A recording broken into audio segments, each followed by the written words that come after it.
Tom's Adventure in Wonderland. One morning, sitting on a field, listening to his sister read a novel.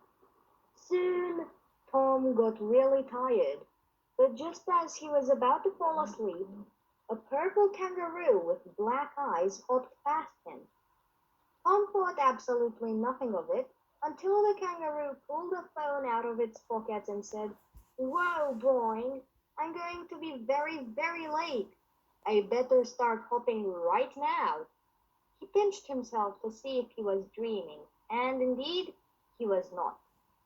Out of curiosity, Tom followed it into a huge hole in the ground. As Tom fell, he thought, who would put a hole in the middle of the field? And why? The hole was huge. It heavily resembled a rabbit hole, but something was different about it. Not the size, not the material, but the feel. Tom felt like he was floating, like a tiny piece of paper. He was curious to see what was at the bottom, but he remembered he was afraid of that. He looked at the walls, and they were filled with jars of jam? What kind of grandma is this?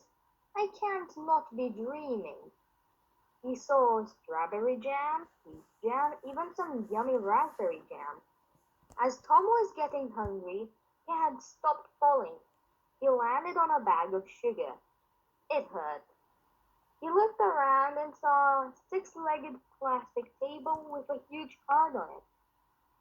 As Tom looked for a card reader, he found a giant door with one on it, but the reader was too high to read. Tom had to return to the table, where he found a mint with the words "Eat me" on it. Since Tom wasn't very smart, he instantly gobbled down the mint.